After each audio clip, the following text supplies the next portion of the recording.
About 2 months back, I admitted my father in a very serious condition in the hospital. And after they tried their level best, they leave up the matter. And my father survived after the treatment for 36 hours. We were standing around him at his last breath. We saw him. I saw his death, the last breath. At that moment, I raised one question with my doctors. What is the driving force within our body? Now,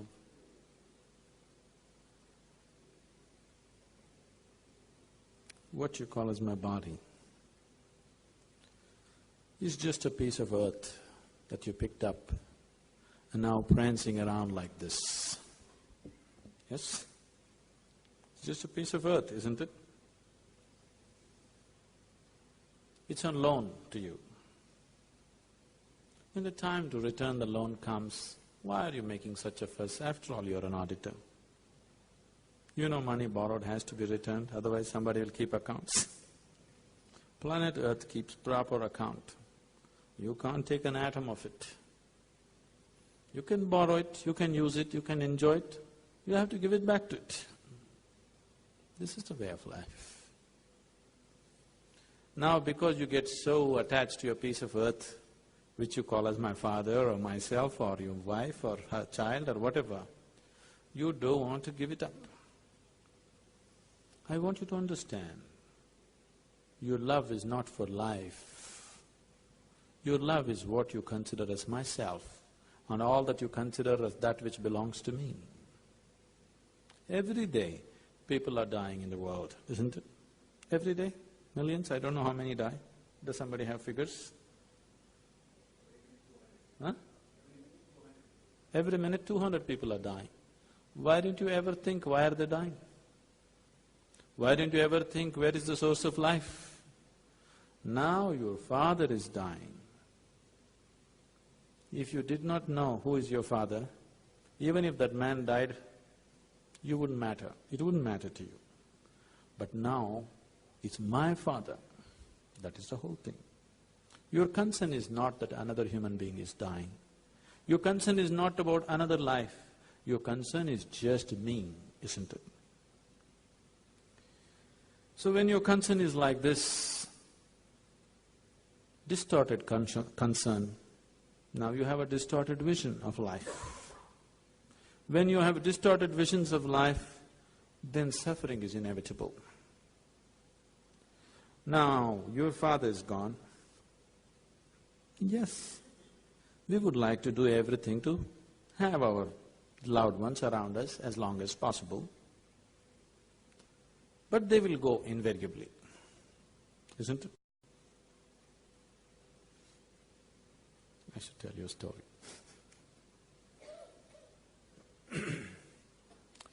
Once, what's your name, Ravi? Ravi? Somebody like Ravi built a new house because it's there in this tradition that if they have a sage or a saint they bring them to their house so that their house is blessed. And they called a yogi to their house. The yogi came, they welcomed him like a king, treated him like a king, fed him well. Then they came and said, you must bless us and our house. The yogi said, let your father die first, then you, and then your children. The man got really angry. You idiot, we bring you home, we treat you like a king, we feed you, we give you gifts. And when I ask you to bless me, you're telling me my father should die first, then I should die, then my children should die? And he is also afraid, because the yogi has said so, it may happen so. The yogi said, what is wrong with what I said? Is it not good if your father dies first, then you, then your children? If you die before your father, is it good? Or if your children die before you, is it good? If your father should die first, then you should die, then your children should die. This is the natural order of life. Is that not how life should happen to you? Yes? So, your father should die, then you should die, then your children should die. This is the way of life. Because you are completely out of tune with life. You think your father should not die. Okay, instead of your father, if you die, things will be better? Or if your children die, will it be better? No, isn't it? This is the way it should happen. Yes, we do our best to keep our loved ones as far as possible, but when they have to go, you send them gracefully. And when you have to go, you also go gracefully. This doesn't belong to you. You just borrowed it, no interest. But every atom of it, you have to pay it back. That's the way it is. It's good if our fathers die before us, isn't it? It's not good if our children die before us. But our fathers should die before us. It's good. We don't wish it today. We want them a long life, but they must die one day, isn't it? This is what he meant when he said, your father should die first, then you, then your children. Because all the three forces should function in balance. Then only there is life. If your father never dies, then your children should not be born. Isn't it so?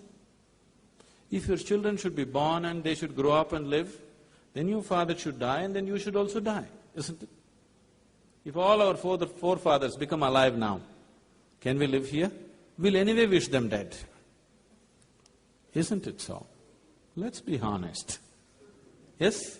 If all our forefathers, 25 generations of people, if they become alive now, do you want them? No, you'll wish them dead. So it's good what's happening.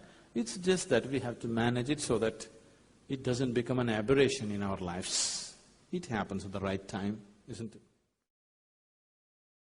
Can I contact my dead father? I'm sorry? Can I know where my dead father is right? Can you? Contact my father who was died 5 years ago. Now, I know this is coming from a certain emotion. I don't want to ridicule that, but I want you to understand. Your business with your father is only when he's embodied. What you have known as your father is just a certain body and a certain mind. You have not known anything else of your father, isn't it? Yes or no? Whatever you have known as your father is just a certain form of physical body and maybe certain aspects of his mind and emotion. Do you know anything else of your father? Because you do not know anything else of yourself. There's no question of knowing anything else of your father, isn't it? You may say, no, my father was a good soul. You don't know all these things, whether he is good soul or bad soul, whether he had one or not, you do not know. Maybe your father was a good-hearted man, maybe a gentle man, maybe a loving person, yes? Maybe very cruel to somebody else but nice to you, yes or no? Yes? Maybe very wicked out in the world but good to you. This is how you know your father. Which way we do not know.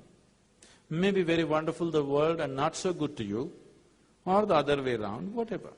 You know his little bit of thoughts, his emotions and his body to some extent. So once, when your father left, definitely he left his body here and went, isn't it? Once he left his body, you have no business with him. It doesn't matter how much emotion you have.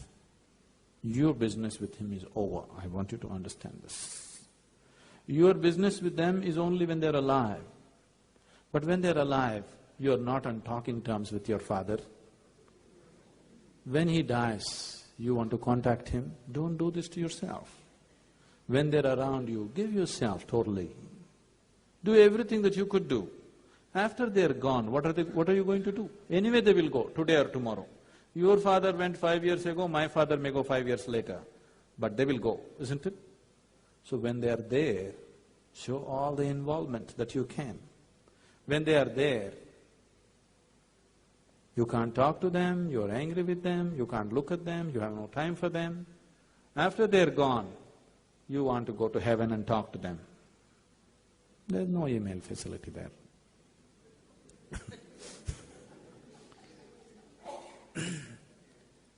So, do not bother about the dead. Leave the dead to the dead. Your business is with the living. When your business is just with the living, make it a total business, Show involvement with life around you. When you're here, you're uninvolved. If I ask you to right now say hello to the man next to you, you hesitate. But you want to contact the dead, why? Show more involvement with life around you. Then it's okay. The unborn and the dead are not your business now.